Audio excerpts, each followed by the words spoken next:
This is Zeke. He works here. Zeke, tell them about yourself. I'm Zikrullah Sharifi. Almost I work for Retro Stove Gas Work. I'm so happy working here because I'm learning every single day new things with all different old stoves. Today is our Friday and we are cooking pie to see George teaching me how to cook pie. All right, let's make some pies. We're gonna make a couple of apple pies first. This is a really handy item for cutting apples. Okay, look at that. They're cut right real fast. Look at that. And some people would go, what, you're putting the peel in? Well, of course, that's a good thing for us, right? When we eat an apple, we don't peel it, right? We just eat the core. Do some more of that. Yep. There you go. Wiggle, wiggle, wiggle when you do it. Push, push, wiggle, wiggle. Woo! Look at this. Show the camera. Show the camera. Oh, nice. Beautiful. Thanks. Okay, and just turn it over. Use your thumbs. And look at, we're going to have a bunch of filling really quick.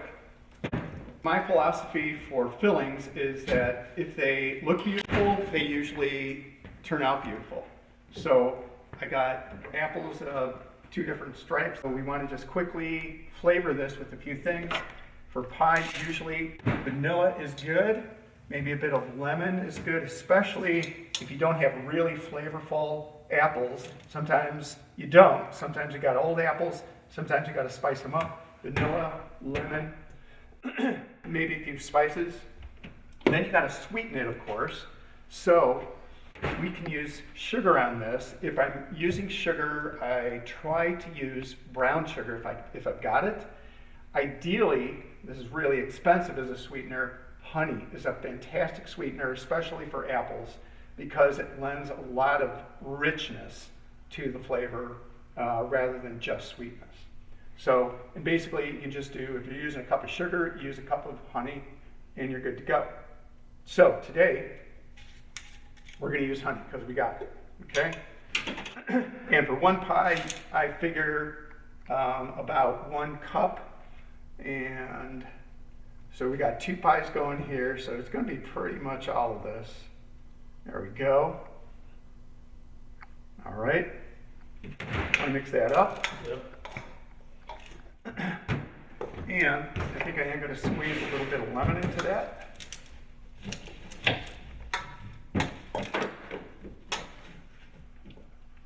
Okay, there we go. And let's see what spices we have. We got cinnamon.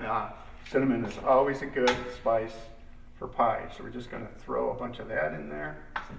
Okay, and mix that up pretty good. Filling, to me, is drop dead easy. Crust is the hard part. And the reason why filling is so easy is because there's no mystery to it. You want to know how your filling is doing? You go like this. That's pretty good. But you know what? I think it could use more cinnamon. So, there we go. Well, more cinnamon. Tell me if that's any better. How's that flavor? It's perfect. Okay, good. All right, now the one really important thing about filling, it's so easy to forget, is the thickener, okay? Because if we just bake that, it's going to be pie soup. We don't want pie soup, we want it to be thickened. So if all we have is flour, I'd say 4 tablespoons for each pie, so that'd be, well, let's see, about 8 altogether. Also, the classic thickener is cornstarch. You can also use tapioca, which is a pretty good, I kind of like tapioca more. Let's see, 1, 2, 3, 4, 5, 6, 7. Now we're transitioning to making the crust. To roll out a crust, this is a porcelain surface right here. I don't like to work a crust on a porcelain surface because it can, basically you got to put down flour and roll things out.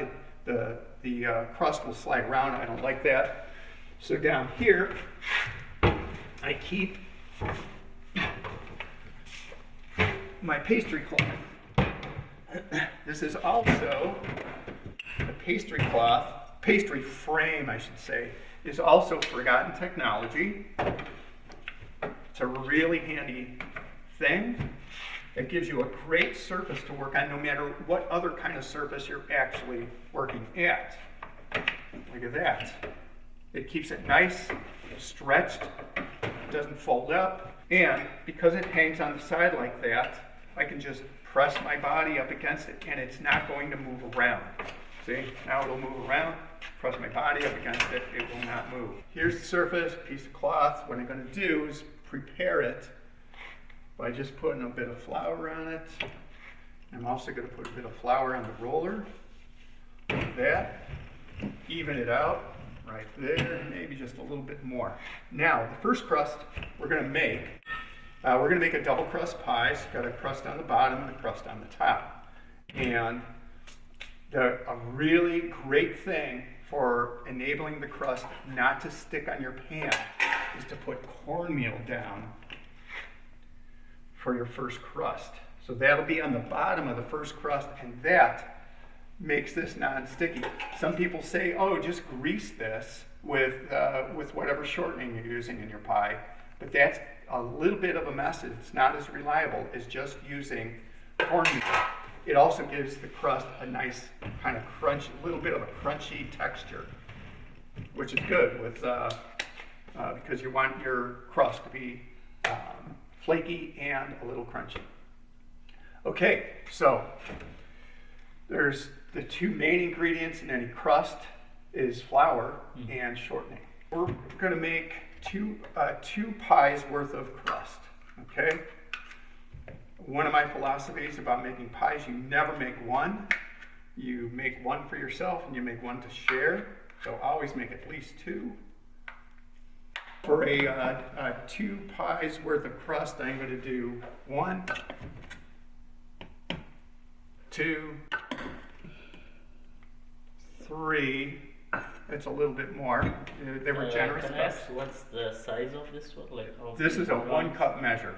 Okay, so we got 3 cups in there. All right, and so to this, you've got to add. My hands are getting slippery.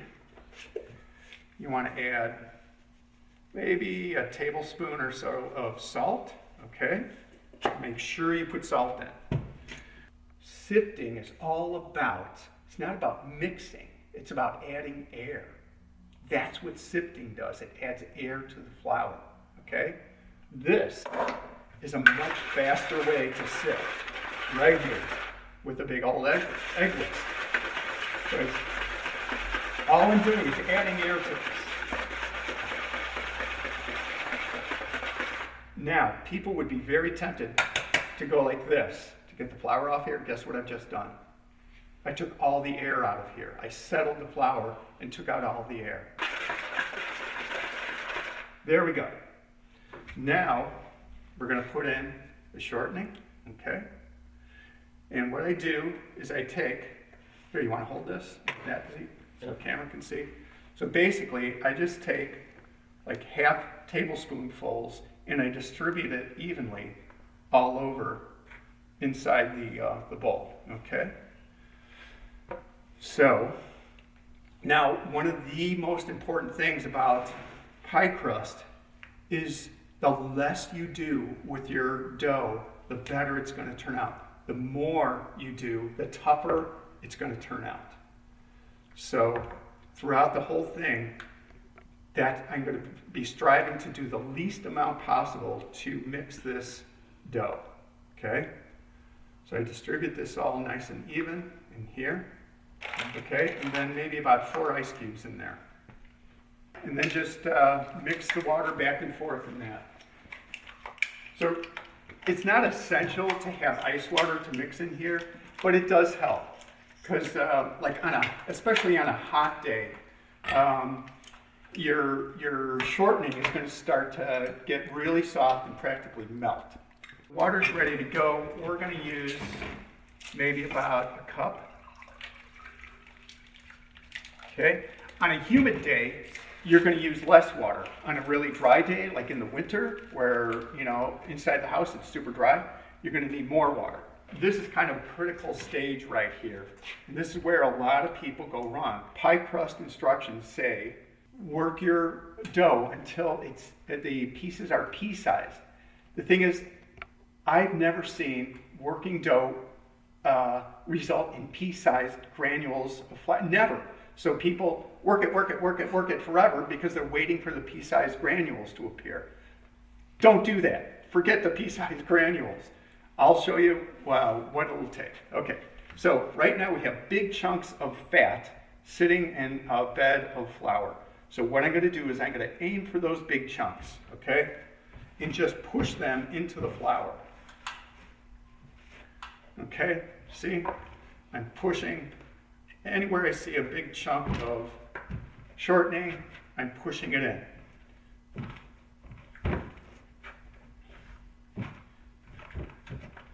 Okay, and I do that for maybe 60 seconds at the most. I'd say 30 was probably going to do it. Okay, so there we are. So now Zeke, Yes. if you would, add some ice water to this. Okay. Just about the entire amount. Keep some, don't do it all. Okay, go, keep going, go. More, okay? Good. Okay, so now see what I'm doing? I'm just scooping the flour with the side of the pastry cutter. That's all I'm doing, and I'm aiming. That's all the water that I'll need. See at the bottom of the bowl, I don't know if you can see it, but I see some dry flour. That's what I don't want. I'm just scooping this into whatever dry flour I see. Okay? And that's it. Once I see there's no more dry flour, we are done mixing that dough. There's our dough. And what I'm going to do now, and Zeke can help me, is we're going to make 4 tennis balls. Okay? Mm-hmm. Or how big is a cricket ball? It's this big. That's too big. We got to make them smaller. Small. Okay? And we just gently, go ahead, you pick some up. See? Don't squeeze it hard, you just want it to be together. You're basically going to try to make 4 equal-sized balls. These are a bunch of, I call them pie toys, okay? These are things to decorate. And these are actually, these little wedges right here are for serving a pie. You can put this inside the pie pan if you want. Want to be that fussy? This is to decorate the crust. Any tool that's around the house, forks, knives, it doesn't matter, can be used to decorate the crust. These are the things I like to use right here. There we go. And make sure the surface is just well prepared with flour. So I just powder my hands a bit just to keep the dough from sticking. This is perfect consistency, right? Just the right amount of water. Okay, so what I'm going to do now first is just push it down, try to get a nice even disc, and maybe about a ½ inch thick. Okay, as round as I can. I'm going to dust it again. Okay, a little bit of cornmeal on the bottom. Okay, and flap it over. All right, put it in the center. Dust the top. Okay, now we're ready. Well, so now what I'm going to do is I'm going to squish it out even more with my hands. Okay? Again, I'm going to, what I'm trying to do is get a perfect circle with no cracks in the side. So this hand heals any cracks. I just push the dough into it. And I'm flattening it out at the same time. And I don't know if you can see this, but the color of this, it's not homogeneous. Basically, you can see shortening in there and flour, okay? Because it's not mixed up really well, which is what you want. If it's too mixed up, it'll be a hard crust, not flaky at all. You want it really varied. Okay, so I'm going to just dust it a little bit more. And now I start to roll it. You never want to roll in the same direction twice, always in a different direction. And gently. There we go. Again, trying to keep it a perfect circle. Let's see the pie pan that you've chosen. All right, so these are fairly small pies, pie tins. So we're just going to look at it to see how we're doing. And if there was an overhead camera right here, right now, you would see that the crust is just a little bit bigger than the pan. We might want to make it maybe a little over an inch bigger than the pan so it'll fit. Okay? As close to perfect circle as you can get. We got the pie pan. We see the crust is a good size. It's going to fit. So now we have to transfer that into there. So what I usually do is I just fold it in half, okay, and lift it up and just cover half of the pie pan, all right? And then I just flop it over just like that. That's usually a pretty good way to get it exactly centered, okay? With the same amount of crust hanging down, you can see there's more on this edge. So right now I'm just gonna kind of flop it up to move the crust a little bit, so now it's more even. At this point, before we do anything more to the pie to get it ready, we're gonna preheat the oven so it's hot when we're ready to put the pies in. Zeke is the expert on this stove, so go ahead, Zeke. Okay, thank you. So open the oven door. This is the exhaust. I put it right here. The oven is lit, so Okay. we're waiting for 10 minutes. Okay, Yeah. let's go ahead and shut it. And finish our pie. So Zeke, Yes. are you ready to Oh. do your part of the pie, the top crust? Yep. Very good. Why don't you come over here? Oh, I'm so excited today because this is my first time in my life I'm cooking pie. Thanks, Joe, because I'm from Afghanistan. We're not cooking pies back there. So we'll see how is this go. Okay, you bring this back to Afghanistan someday. Yeah, inshallah. Okay, inshallah. All right. So, you've got your crust, but first we want to put a little bit more flour on there and on here. All right. That's good. Yep, that's good. Okay, I will do first with my hands. No, not on, yeah, right, just like that. Right, nice and round. Thank you. Yep. Okay, try to make it the same thickness. Okay, good, very good. Now you're ready to roll it out. I will put more flour Excellent. and same with corn flour. Okay. Now remember, never twice in one direction, just one, and then switch, and then switch. Okay. Okay? Very gentle, not too hard, because you're a strong guy, right? Try to keep it round.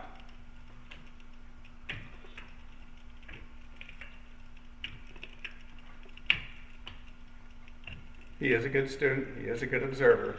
Thank you, Joe. That's it? I think, yes, that looks perfect. Right? Okay, yeah. That's All right. So put this to the side.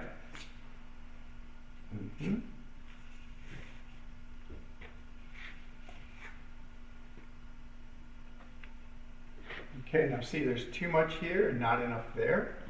So I'll turn this way. Oh, look at that! Yeah. Zeke, you're a natural. He's a natural. Need a little bit more over there. So now we're ready to put the filling in. It's looking beautiful. Go. Maybe, yeah, that should be enough, I'd say. It's Now you enough. can just use your fingers to get it all nice and even. Okay? Now we're doing the top crusts. And the top crust is a great opportunity for decoration right now. Okay? Not when you put it on the pie, it's right now before you put it on the pie. We also have to create vents for the steam to escape. Nutmeg is great as a flavoring. Matter of fact, we might sprinkle some there. But also, it makes, like if you're just using white flour instead of unbleached, doing this makes it look way more healthy than just plain old bleached white flour, okay? So fool your friends and your family, fool them and impress them, and use nutmeg. It looks beautiful, and it also tastes good. Now to decorate, we're going to just press that down gently right there, and that creates a nice little shape in the middle of the pie. And now we want to create some vents, okay, to let the steam escape. I'm going to just put a couple of little cutouts in here like this, and maybe we'll put a couple more shapes right there, there, and there. And another cool thing about the nutmeg is that you can just sprinkle some nutmeg around those things and rub it, and all those shapes stand out now. See how visible they are?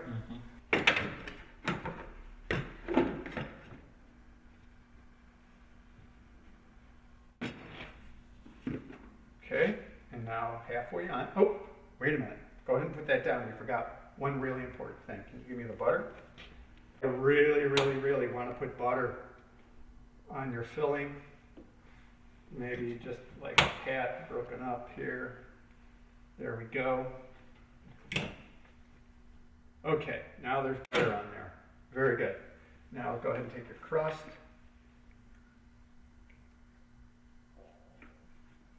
Okay.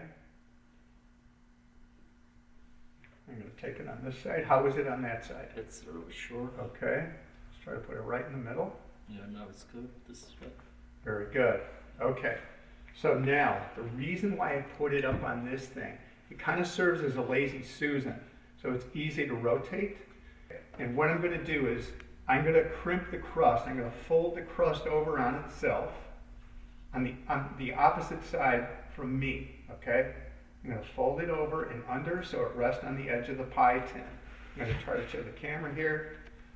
So I'm going to fold it over and rest it on the edge of the pie tin. Okay, there we go. All right, and you can see, okay, right now it looks a little rough on the outside edges. We're going to pretty that up just a bit. So what I'm going to do, I'm going to just kind of seal that crust and gently lay in this pattern so it just pretties up the edge of the crust right there. This stove does not have a thermostat, does not have a heat control.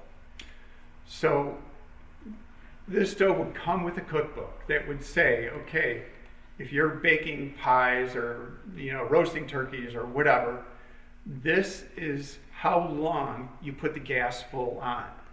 And then this is how long the food stays in there with the gas full on. And then a third timing period of this is how long the food stays in there with the gas turned off. So basically, it should be this stove. We have never, ever used this stove. Right. This is the very first time we have ever used this stove. We didn't even know if it worked when we started today. So basically, we're trying to get the oven up to about 500 degrees. And we're going to put the pie in for just a few minutes and then shut the gas off. And then, in about 45 minutes, without the gas being on, the pies should be done cooking.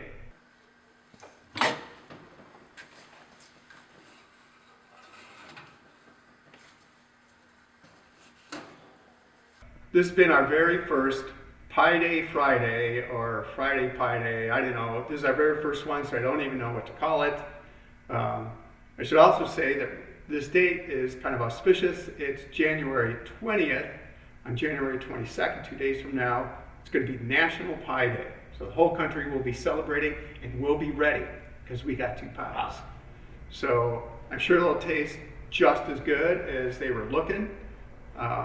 Zeke, you did a fantastic job. Thank you. Let's see, eat. All right. And then we'll see how it was. Okay. Way to go.